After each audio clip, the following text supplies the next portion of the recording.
Di generasi Z itu tuh kita lebih mudah menjumpai orang-orang yang entah mereka ada yang terjebak di game, ada yang mereka terjebak di pacaran, free sex dan lain sebagainya, ada mereka yang terjebak di narkoba dan lain sebagainya, perjudian juga.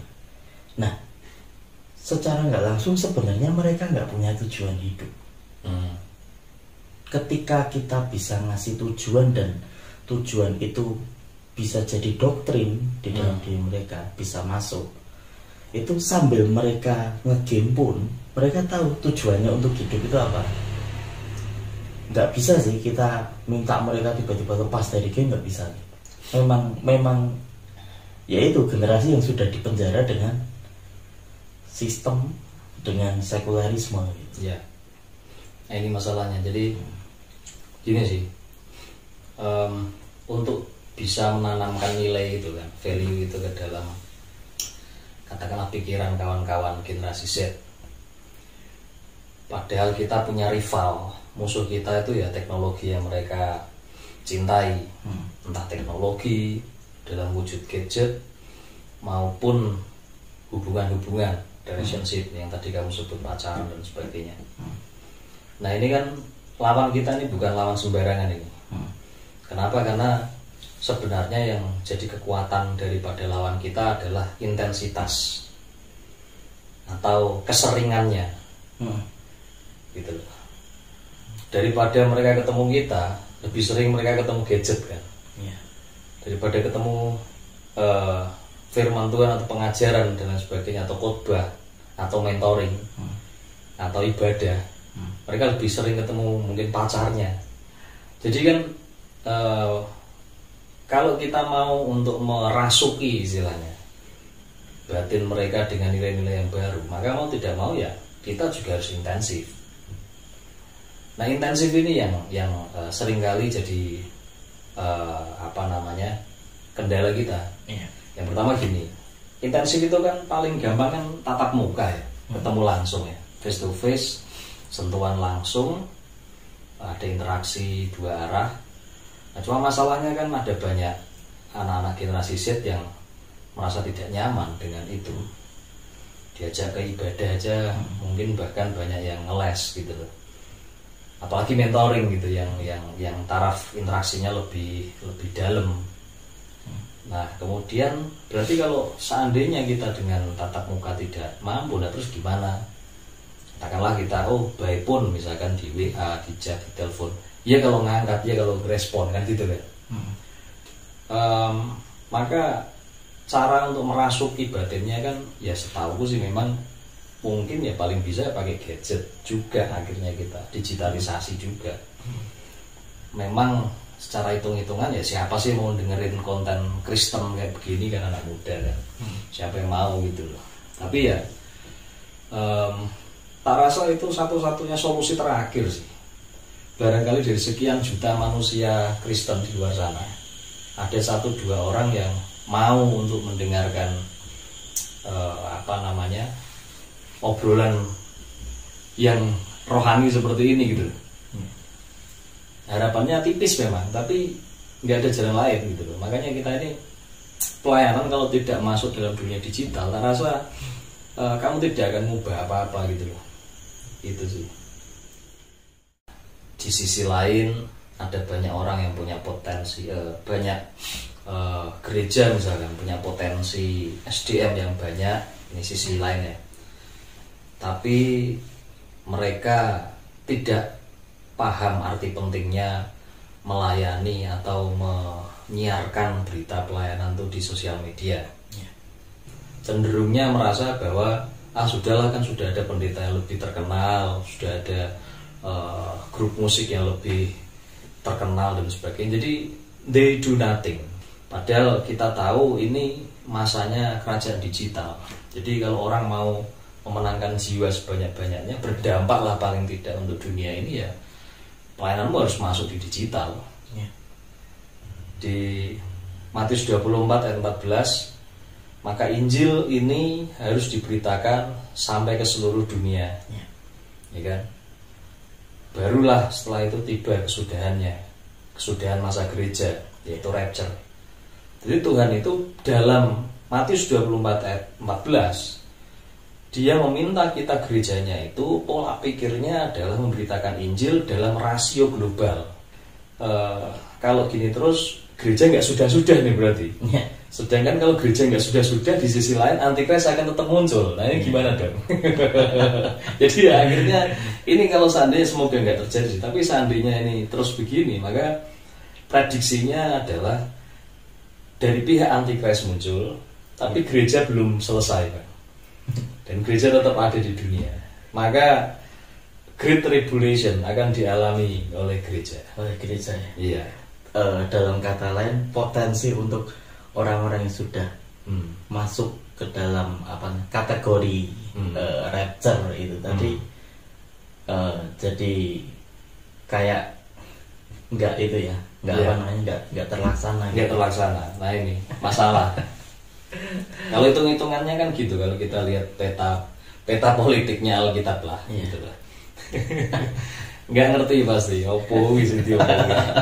Ya makanya simak lah pengajaran akhir zamannya kita, podcast kita, di situ saya jelaskan panjang lebar. Tapi ya gitulah, saya nggak tahu ini basa Jawa nih ya, ngene iki terlalu abot ora nggo canom. Karo aku. Kowe ngertimu gur nyimeng, ngertimu game kawin alas ora masuk ora. Sambil seruput dulu ya. Anak muda tuh ya gitu, padahal mereka mau dipakai Tuhan sebagai ujung tombak, tapi banyak sikap-sikap yang nggak masuk standar sebenarnya, sehingga ya akhirnya yang jadi korban ya kerajaan surga, kurang produktif kerajaan surga gitu loh, karena anak panahnya ternyata tumpul semua gitu. Kan anak muda di tangan pahlawan itu kan seperti anak panah, nah, anak mudanya gitu-gitu. Terlalu banyak yang gitu ya, karena pengaruh zaman lah, semua serba enak, jadi mereka nggak punya daya juang. Ini filosofinya kayak gini sih. Tadi kan Kak Rinto nyinggung soal anak panah di tangan pahlawan. Yang terjadi saat ini memang ada gereja Tuhan yang diberkati dengan SDM yang luar biasa, dengan kelimpahan yang luar biasa, tapi memang seolah-olah nggak punya konten di zaman ini. Paham nggak Kak Rinto? Jadi mereka punya segalanya, tapi bukan berarti mereka nggak punya value ya. Maksudnya mega church itu juga mereka juga tetap punya value, tapi mereka nggak punya senjatanya untuk zaman ini itu apa sih? Ya. Kalau memang mereka punya senjatanya, harusnya yang dimenangkan sudah banyak dong, kan realistisnya kan gitu. Nah, sedangkan kita yang merasa punya kunci nih, punya kunci untuk zaman ini, kan kita nggak tahu ya, kan belum pernah conference besar gitu kan, belum pernah debat langsung. Sekali boleh ya. Kumpulin pendeta gede semua, gede kecil sama lah. Pokoknya gerejanya gede, gereja kecil kumpul semua, debat bareng. Wah seru. Kita perang pasti. Seolah-olah punya kuncinya, tapi kita nggak punya kendaraannya gitu. Dan mirisnya gini, kayak ini tuh kita lagi, orang Kristen itu lagi dikerjain iblis loh. Kayak nggak ketemu aja gitu loh, yang punya ketajaman itu nggak bisa besar, yang sudah besar nggak bisa berdampak kayak gitu loh. Ini kan kayak kekacauan yang dibikin iblis supaya nggak ketemu aja. Padahal kalau ini bisa bersinergi kayak visinya kita ya, Kota Beriman kan sinergi efek di Ansif. Kalau ini bisa bersinergi, itu tuh selesai Matius. Matius berapa tadi ya? 24 ayat 14 selesai. Tapi kayak gak ketemu aja. Contoh lah Kak Rinto, kita tahu pengajar di zaman ini mungkin yang salah satunya masih bisa jadi kiblat untuk Kota Beriman, untuk kita, arah kita dalam pelayanan, mungkin saudara kita yang ada di Bekasi. Ya. Dan di titik itu pun mereka ketajamannya kayak gimana sih, Kak? Kita kan tahu sendiri. Wah, kita nggak ada apa-apanya. Kita yang begini Kak Rinto, tak ada apa-apanya. Tak ada apa-apanya. Kalau di sana kita goblok. Aduh, goblok kita ini. Tapi mereka yang punya ketajaman yang lebih jauh dari kita, mungkin 10 atau 100 kali lipat dari kita. Ya. Bahkan mungkin sedikit-sedikit punya SDM-nya. Tapi nggak bisa benar-benar maksimal gitu. Ya. Sudah ke seluruh dunia sudah. Tapi belum, gimana? Ibarat kata masih 10% ngegas gitu.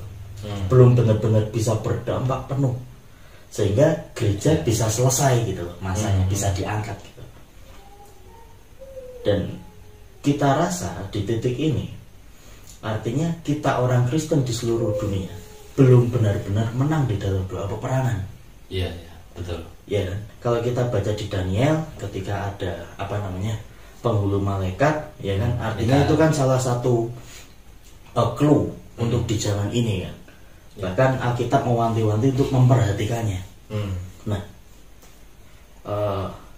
seolah-olah kita tahu clue di sana, tapi doa peperangannya orang Kristen itu belum menang karena yang ngerjain mungkin belum ada 1% kan itu. Ya. Oke, I see.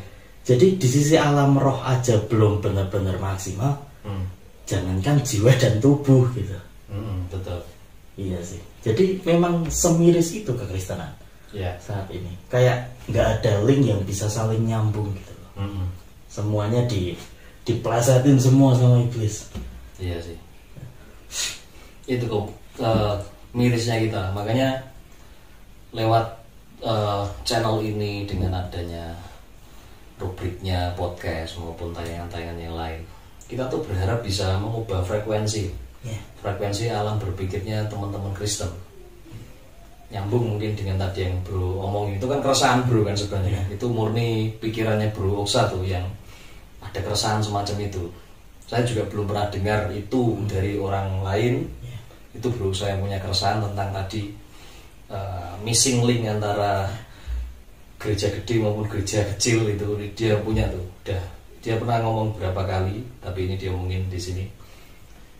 Nah sebenarnya yang aku lihat adalah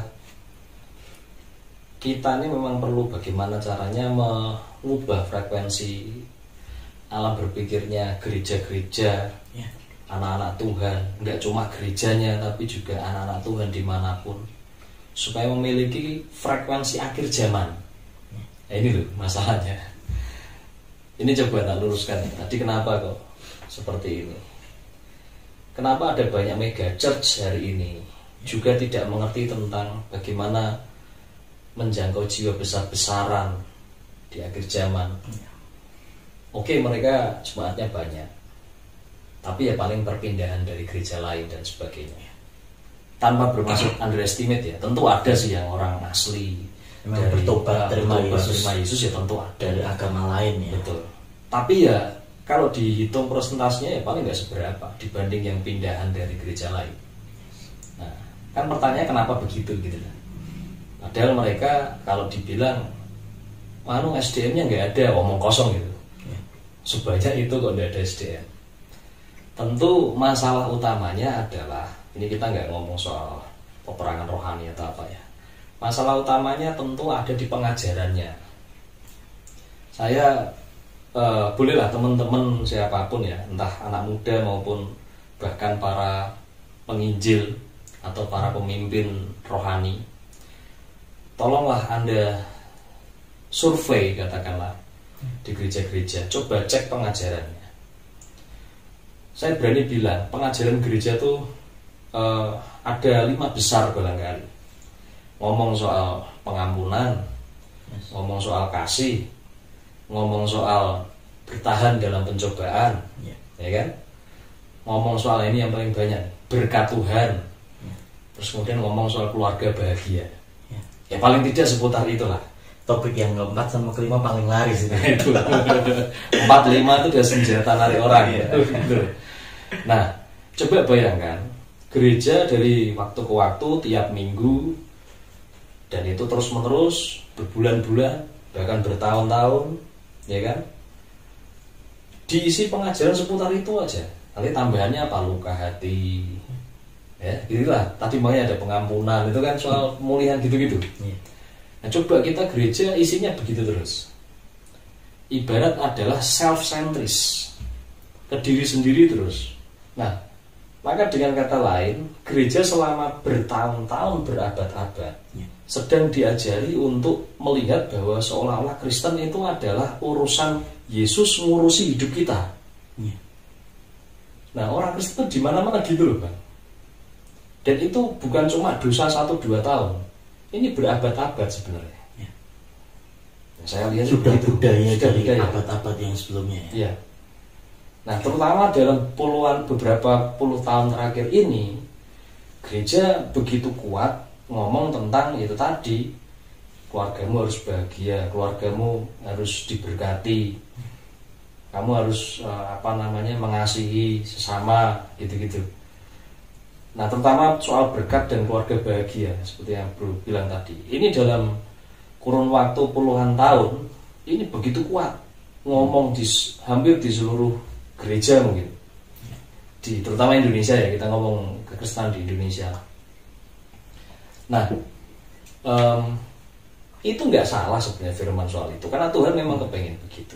Tapi sekali lagi karena porsi inilah yang diomongin terus menerus, sehingga Kristen lupa bahwa kita menjadi Kristen ini bukan saja tentang bagaimana Tuhan menolong hidup kita, tapi kita ini rekan sekerja Allah loh. Bahkan kita ini partnernya ya. Partnernya. Kita bayangin lu punya partnernya mintanya lu terus yang diperhatiin. Nah kira-kira kerjaannya beres nggak? Iya sih. Nah ingat teman-teman Kristen dimanapun Anda berada ya, terserah Anda anak muda, jemaat biasa atau pemimpin, Anda harus ingat, surga memberikan Anda hidup itu ada tujuan ilahi yang tujuannya menguntungkan surga. Bukan cuma sekedar supaya Anda hidupnya di dunia ini diberkati, punya kerjaan yang baik, anakmu sehat-sehat, dan lain sebagainya. Bukan cuma untuk dirimu tok. Nah, tujuan ilahi ini tentu ada kaitannya dengan jiwa-jiwa. Nah, ini yang mesti kita mulai gali kalau kamu belum pernah menggalinya. Kalau boleh saya kasih clue sedikit, karena kami sudah lama menggalinya. Gini, tentang bagaimana kerajaan surga bertambah nilainya atau bertambah jiwa-jiwanya di masa ini, di akhir zaman ini. Sebenarnya itulah tuntutan terbesar, kerjaan terbesar yang harus gereja semua pikirkan. Jadi ini seharusnya masa sekarang ini, masa akhir zaman ini, itu harusnya inti pengajaran sudah lewat dari yang ngurusin berkat, ngurusin rumah tangga, keluarga, dan lain sebagainya. Saya sebut tadi 5 besar. Ini mestinya yang itu, porsi itu mulai dikurang-kurangin tuh, mulai diomongin tentang apa nih kerjaan kita di akhir zaman. Karena Matius 24 ayat 14 itu Tuhan bicara tentang bagaimana kita gereja punya lingkup berpikir global. Mindset global. Menjangkau orang dalam ranah global. Jadi kan ini kerjaan besar gitu loh, yang semestinya kalau gereja bisa bersatu ya beres. Nah tapi tadi partnernya masih ngurusin dirinya sendiri, ya nggak beres-beres gitu loh. Nah ini sebenarnya kawan-kawan, jadi sebagai orang Kristen kita harus sadar, kita ini punya tuntutan besar di zaman ini. Kita nggak boleh hanya sekedar masih saja memikirkan dunia kita sendiri. Makanya di gereja ini saya ngajari kemarin tentang ada yang wajib kamu berikan kepada Tuhan, ada yang wajib kamu berikan atau kamu pikirkan sebagai kewajibanmu kamu lakukan untuk semua kegiatanmu di dunia. Di Matius juga itu. Matius juga. Dan ini adalah memicu kita untuk bisa bergerak cepat, berpikir cepat, mengelola diri kita dalam hal berpikir, bertindak itu bisa tepat semua, terkelola semua, nggak ada yang terabaikan. Itu kan kata Tuhan. Kenapa kok gitu? Kayaknya kok diburu-buru. Memang ini zamannya Tuhan buru-buru nih. Soalnya Tuhan berkejaran dengan waktu juga. Karena di pihak lain, iblis juga sedang buru-buru untuk memunculkan sosok unggulannya kan gitu kan. Iya. Nah ini loh kawan-kawan. Jadi kita ini sebenarnya sedang ada di masa yang sangat penting, yang sangat buru-buru untuk ngurusi surga. Gitu. Jadi ya kalau keluarganya masih kurang oke dikit, duitmu masih kadang-kadang hilang, kadang-kadang nggak dibayar, gitu-gitu, adalah kerjaanmu nggak bagus. Ya itu memang berdampak bagi hidup kita, tapi ya jangan terlalu itulah yang diburu gitu loh maksudnya. Urusi surga gitu loh. Toh umpama berkatmu sedikit dan sebagainya, nggak mati juga kok gitu loh. Tuhan itu udah jamin tidak akan tergeletak. Bukan berarti saya ngajak Anda miskin ya. Kita kalau kita ikuti arusnya Tuhan berpikir global tadi, itu bikin kita kerja keras loh bro. Yes. Aku malah merasa nggak mungkin miskin sih. Melimpah banget. Iya, karena pola pikirnya gitu. Gimana caranya ngatur waktu untuk kerajaan surga? Gimana ngatur waktu untuk diri sendiri supaya aku ya aman? Oh itu kerja keras ya. Gitu loh.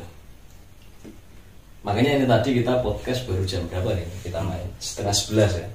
Padahal kamu ngajak udah jam siang tadi kan. Kenapa gitu? Karena saya masih ngurusi hal yang wajib saya kerjakan untuk dunia. Ini gantian nih, gantian. Untuk surga. Untuk surga. Jadi tetap tenaga masih ada lah gitu loh.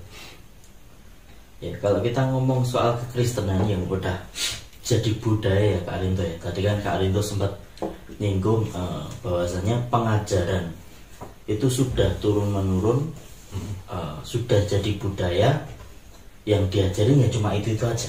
5 hal yang mungkin itu jadi top 5-nya gereja Indonesia. Itu top 5 tapi versi saya lah. Ya. Orang lain ya nggak tahu versinya apa. Padahal kalau kita lihat Alkitab ya Kak Arinto, ini tuh isinya setebal ini.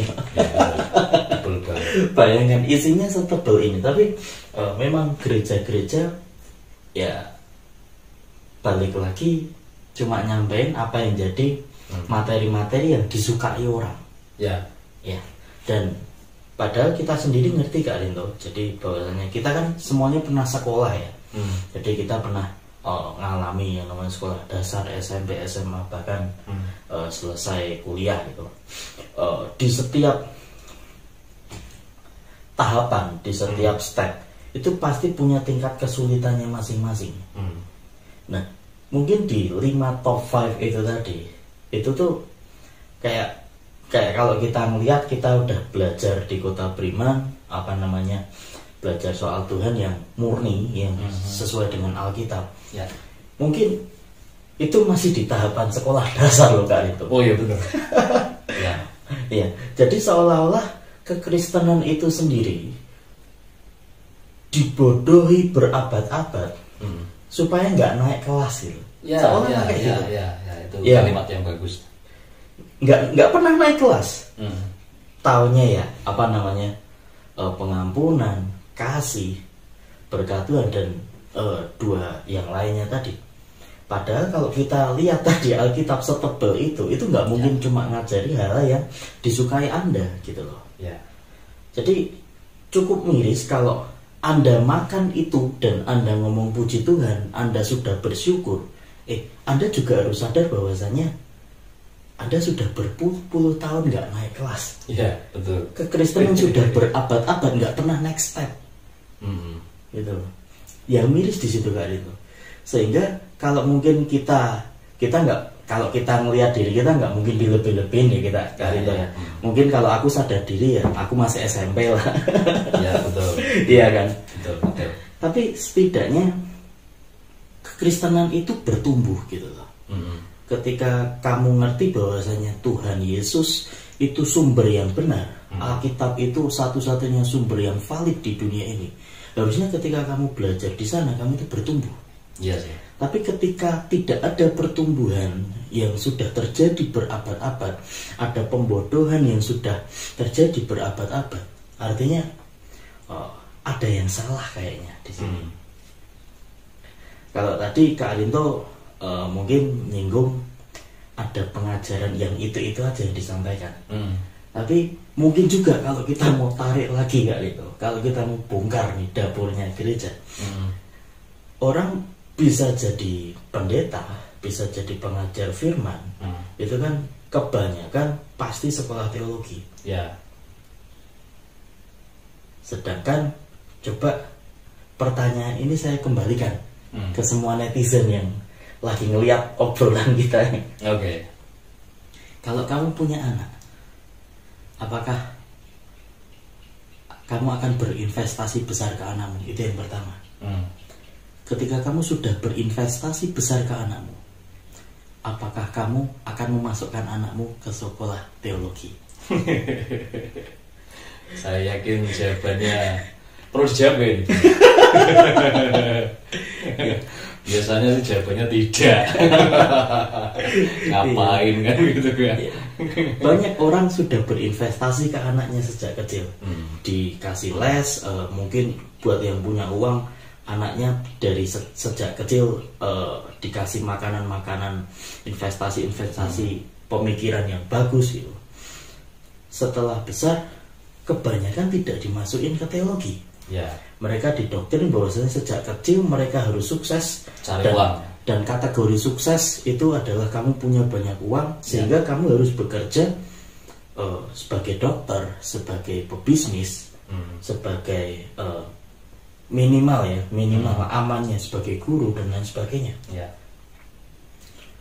Baru nih, kalau anakmu nggak jadi apa-apa, baru kemampuan berpikirnya terbatas, atau dia jadi penjahat gitu. Iya. Dan mau bertobat. Baru nih masuk ke teologi. Nah itu dia. Ya, itu logikanya orang Kristen seperti itu.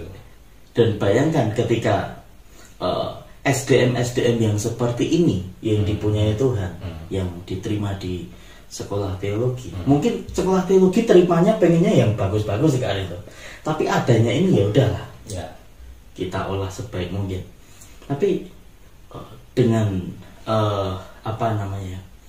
bahan yang terbatas itu tadi, SDM yang terbatas, bisa apa sih kekristenan gitu loh? Ya betul. Itu masalah kesadaran teman-teman.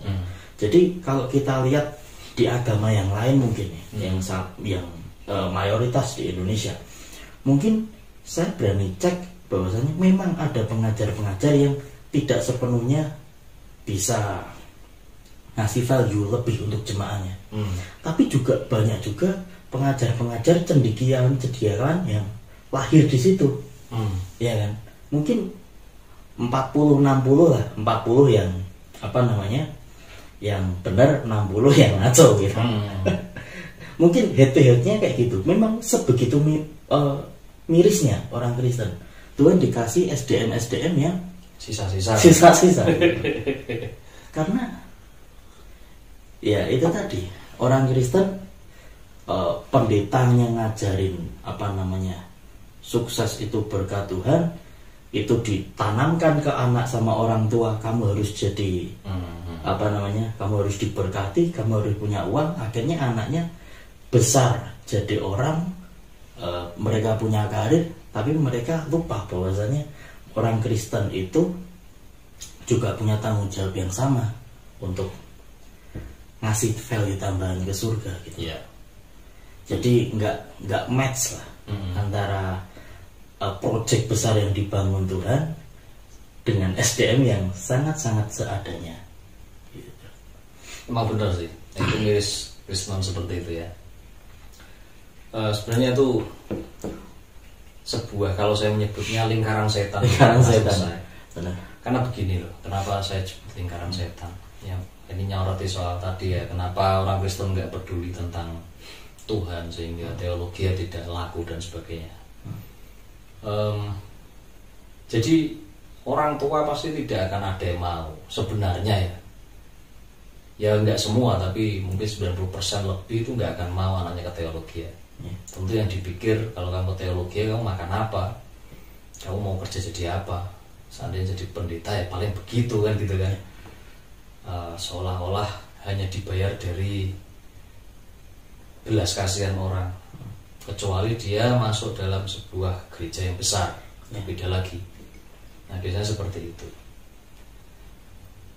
Cuma juga dalam sisi yang lain adalah kenapa teologi orang tidak tertarik untuk membawa anaknya ke teologi karena ada kesalahan juga dalam hal pendidikan teologi ya. Jadi ini lebih basic lagi. Lebih basic lagi. Nah, pendidikan teologi itu ya, saya orang teologi ya, saya tahu bagaimana teologi kampus-kampus teologi berkembang. Salah satu yang menjadi bobroknya teologi itu adalah karena ada begitu banyak dosen yang hanya senang memainkan atau merusak atau sengaja untuk mengacaukan pola pikir anak-anak yang masih ingusan itu. Yeah. Mereka di sana sengaja imannya dibolak-balik, katanya sih ya biar mereka ke depan kalau ada tantangan, ada pertanyaan bisa menjawab. I think it's bullshit bro. Serius. Saya melihat ada banyak dosen, pendidik di teologi yang melakukan itu bukan atas kesadaran supaya anak-anak nanti bisa kuat menghadapi pertanyaan-pertanyaan berat di luar sana, tapi lebih kepada itu kesenangannya dia saja untuk gini, bagi seorang yang pinter ngerusak pikirannya orang, mengacaukan pola pikirnya orang, itu keasikan tersendiri loh. Lu kan gitu juga bro. Iya kan? Gitu ya. Lu waktu belum bertobat kan gitu kan? Yeah. Kita ngajar, kita kacaukan kan gitu kan? Yeah.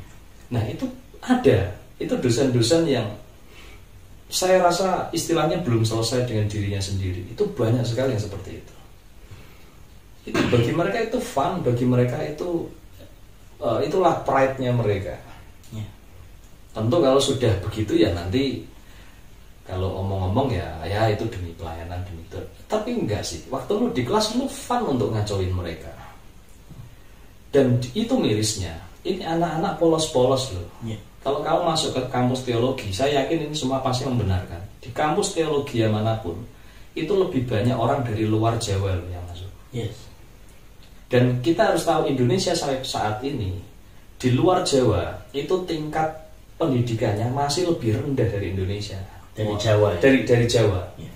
Nah mohon maaf, itu berarti ini saya mohon maaf ya. Yeah. Berarti ada tingkat EQ, tingkat penerimaan pengetahuan, cara berpikir yang masih di bawahnya penerimaannya orang-orang Jawa. Yeah.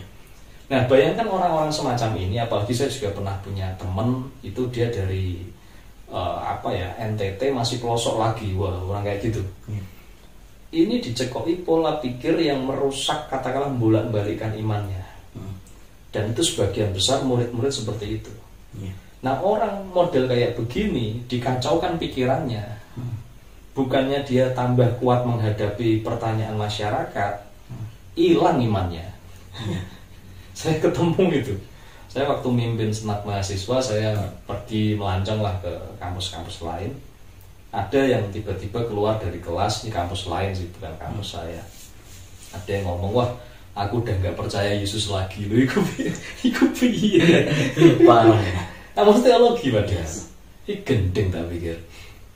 Ini cuma kasus ekstrim yang aku lihat. Tapi dari pengalamanku sendiri ikut di kelas-kelas atau bahkan seminar, ya gitu itu tontonannya. Istilahnya gini loh. Maaf ya para dosen ya. Silakan habis ini Anda bantai saya, silakan. Saya nggak peduli itu. Tapi mohon maaf dengan segala hormat, apa yang Anda kerjakan di kampus itu nggak ada buahnya untuk surga, ngerti nggak? Kamu tuh hanya membuat kekristenan tuh jadi mainan aja. Firman Tuhan jadi mainan, pengajaran jadi mainan, ya kan? Itu mungkin membanggakan buat Anda. Anda merasa sudah, wah aku melayani Tuhan dengan mengajar. Buahmu apa gitu loh? Orang-orang itu nggak kenal Tuhan kok dengan cara pengajaranmu yang seperti itu. Itu didikan-didikan yang saya rasa itulah didikan usangnya kampus teologi ya. Saya bersyukur ada 1-2 kampus yang dibikin oleh benar-benar yayasan atau lembaga kekristenan yang melayani sungguh secara tadi yang kita ngomongin global. Itu mereka bikin kampus teologi. Sadar yang gitu-gitu nggak penting.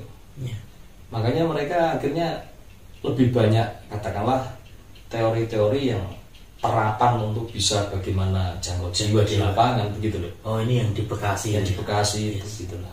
Nah itu saya akui bagus dengan cara itu. Dan mungkin kalau di luar negeri saya nggak tahu, mungkin ada yang begitu juga. Tapi kalau saya lihat kampus teologi yang konservatif itu, saya rasa udahlah, itu terlalu membuat kekristenan ini akhirnya orang-orang yang sudah bersedia mau melayani Tuhan jadi tumpul semua gitu loh.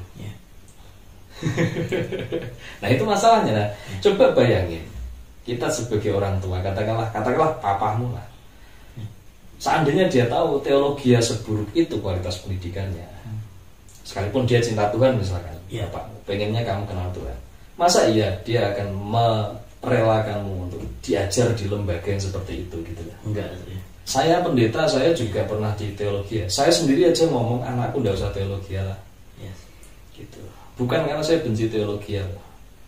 Kalau soal teologi diajarkan dengan cara gitu, saya juga tidak akan mau anak saya mengalaminya. Ngapain buang-buang waktu? Lebih baik anak saya ajar sendiri apa yang terbaik tentang teologi yang bisa membuatnya kenal Tuhan dan berbuah, saya ajarkan. Dan itu yang saya ajarkan di Kota Briman. Kota Briman itu isinya memang teologi yang terapan, teologi yang benar-benar membuatmu kenal Tuhan, lalu kamu tahu bagaimana caranya berbuah. Jadi itu sebabnya kayak Bro Uksa ini dia lulusan hampir lulus di kuliah musik kan begitu kan, sarjana pendidikan musik, tapi dia bisa khotbah, dia bisa menggali firman, dia tahu akhir zaman, dia tahu peperangan rohani. Dia tahu hal-hal yang di teologi nggak akan mungkin ngerti prakteknya kayak apa. Nah, kenapa begitu? Ya karena Kota Briman mengajarkan teologi yang sifatnya terapan. Nah itu sebabnya Anda kalau mau tahu teologi yang benar, ketuhanan yang benar, kekristenan yang benar, tanpa harus masuk sekolah teologi ya gabung aja ke Kota Briman. Join ke Kota Briman. Gereja Kota Briman, gereja tongkrongan, ikut kelas-kelas online kita. Ya kalau Anda rajin ya insya Allah lah Anda bisa kenal Tuhan dan insya Allah meningkat. Insya Allah pengenalan akan Tuhan meningkat dan ngerti tujuanmu hidup gitu loh. Nah betul. Asal mau tekun loh ya. Tapi kalau gitu cuma sekali-sekali ya nggak akan ngefek juga sih. Tapi kalau mau tekun, benar-benar mau konsentrasi, meneliti pengajarannya, saya rasa sampai Anda. Gitulah. Nah, jadi melihat itu semua ya memang gimana ya? Ya kekristenan ini musuhnya banyak. Jadi iblis sudah berhasil masuk di segala lini. Makanya kita ya apa yang kita bisa kita kerjakan. Kita pengaruhi global dengan cara ini. Saya tuh tahu kalau seandainya podcast kita ini didengarkan entah itu akademisi Kristen, entah itu para pejabat-pejabat gereja, mestinya mereka marah. Dan harusnya marah ya. Kalau nggak marah malah saya nggak tahu itu bagaimana. Kalau Anda marah, dan saya lebih senang Anda panggil saya. Nanti kita jelaskan, nanti kita coba saling buka-bukaan data, kita saling melihat fakta, supaya Anda semua tahu betapa buruknya pengajaran-pengajaran atau budaya kekristenan yang sedang kalian bangun selama ini. Gitu. Mantap kan? Mantap. Saya kasih tambahan sedikit. Gini loh sebenarnya. Tentang pengajaran prosperity atau berkat Tuhan, memang itu adalah dari Tuhan. Saya sama sekali tidak menyangkal. Saya hidup dari situ. Saya dibesarkan dalam pelayanan, pengajaran dari situ sejak saya masih SMA sampai sekarang. Tapi kita harus tahu, pengajaran Tuhan itu sifatnya progresif, bukan statis. Gini, beberapa mungkin sekitar sampai tahun 2015 barangkali ya. 2015 ke belakang, katakanlah mulai dari tahun 90 mungkin. 90 ya. Atau mungkin 2000 tepatnya. Pokoknya di antara itulah. ini mulai bicara tentang prosperity. Tuhan memang benar-benar mencurahkan hikmat pengajaran tentang bagaimana kita menjadi orang-orang yang diberkati secara keuangan, prosperity. Ya bisa mundur-mundur lah antara 90 sampai 85 atau sampai ke 2000. Antara itu mulainya. Tapi saya melihat nyampe ke titik tahun 2000, katakanlah 2010 sampai 2015. Itu di situ. Mentoknya 2015 saya lihat. Nah, sebelum saya ngomong yang sekarang ya, sebelumnya lagi, sebelum ngomong prosperity, sebelum masanya prosperity, sebelum masa prosperity, sebenarnya saya melihat Tuhan itu sedang mencurahkan pengajaran tentang salib sebenarnya, tentang bagaimana orang memikul salib, menderita bagi Kristus, bagaimana orang tahu bahwa dia menyangkal diri dan mengutamakan Kristus. Itu di situ. Kenapa kok begitu? Karena tanpa orang ngerti tentang salib, bayar harga ke Tuhan, lo nggak mungkin masuk prosperity. Gitu. Logikanya gitu. Makanya zaman dulu itu, kalau bro mungkin bisa lah nanti lihat-lihat pengajaran-pengajaran masa-masa itu. Itu nanti akan banyak soal salib, soal menyangkal diri, soal Tuhan yang diutamakan, gitu-gitu. Itu di situ. Nah, masuklah prosperity. Kita harus ngerti prosperity atau kekayaan ini atau berkat Tuhan ini juga belum final loh. Yang ini tadi tujuannya untuk mempersiapkan yang ini kan. Tentu prosperity akan mempersiapkan yang berikutnya. Nah ini loh yang orang nggak sadar. Saya melihat sejak tahun 2015 sampai sekarang, kurang lebih ya ini ya. Itu Tuhan sudah mulai bergeser. Dia mau bicara tentang penjangkauan jiwa secara global. Ingat loh, pola berpikirnya global loh kawan. Ini bukan lagi soal lokal, kamu nginjili tetanggamu soal itu. Iya, itu tetap dilakukan. Tapi mindsetnya kita harus sadar bahwa Tuhan mau kita global. Jadi ini adalah kerjaan besarnya. Kerjaan ringannya tetap dikerjakan. Soal ngurusi yang lokal-lokal itu dikerjakan. Tapi ada mindset besar yang mesti jadi PR kita bersama, yaitu penjangkauan jiwa secara global. Coba bayangin, ini ngomong global loh bro. Butuh biaya gede nggak? Butuh yang besar. Butuh biaya gede sebenarnya. Makanya anak-anak Tuhan itu diberkati. Gitu loh. Makanya dulu kita belajar tentang bagaimana hidup dalam berkat Tuhan, ngerti bahwa Tuhan memberikanmu itu berkat, emas dan perak tuh untuk manusia, bukan untuk monyet kan, begitu kan kira-kira. Supaya kita bisa ambil jatah berkat kita, lalu kita berpikir untuk penjangkauan jiwa secara global. Karena ini butuh duit. Nah, ini yang saya lihat banyak gereja gagal paham. Mereka berpikir bahwa Kristen itu bicaranya bisa diberkati dan stop sampai di situ, seolah-olah itu final. Ini bukan final. Makanya ketika kita gereja berpikir ini final di sini, kamu kehilangan pengetahuan tentang sesuatu yang sifatnya akhir zaman, global, penjangkauan jiwa, berbuah lebih banyak, bisa peka terhadap tanda-tanda zaman, nggak bisa lihat, gitu loh. Ini masalah. Mohon maaf ya Pak Pendeta dan juga para pengajar, kalau Anda sampai hari ini tidak mengerti pentingnya porsi pengajaran di zaman akhir ini, mohon maaf, Anda ketinggalan zaman. Dan inilah sebabnya gerejamu stagnan. Paling Anda ngurusi masalah di dalam, berantem sesama jemaat, kemudian yang satu nggak diberkati, nanti yang satu juga ada yang iri-iri karena merasa kurang diperhatikan, gitu-gitu. Gitu mulu, gitu loh. Kamu tidak akan pernah menghasilkan jemaat-jemaat yang mungkin mayoritas itu orang-orang tangguh yang militan. Karena Tuhan bilang pelaksana firman-Nya kuat, gitu loh. Pasukannya sangat banyak, pelaksana firman-Nya kuat. Tapi itu baru bisa terjadi kalau ada pasukan yang mengerjakan mindset pengajaran penginjilan global ini tadi, gitu loh. Itulah sebabnya gereja-gereja lemah. Oke, guys. Mau debat apa lagi? Wah, susah ini. Jadi seolah-olah mereka masih menikmati masa-masa di mana prosperity ini tadi, sedangkan Tuhan sudah nggak di situ. Tuhan sudah next step. boleh dibilang seperti arahnya Tuhan sudah nggak di sini lagi. Walaupun Tuhan masih mencurahkan. Masih. Tuhan masih mencurahkan. Ya, karena bagaimanapun juga ini bahan bakar nih, iya, untuk kesini. Ibarat kata ini buat makan lah ya. Ya, logistik lah. Logistik. Kita mau perang kan harus ada logistik kan gitu. Nah, gitu. Tuhan masih mencurahkan, tapi arahnya Tuhan, tangannya Tuhan itu sudah nggak lagi di sini gitu loh. Udah di penjangkauan jiwa yang secara masif, yang global itu tadi.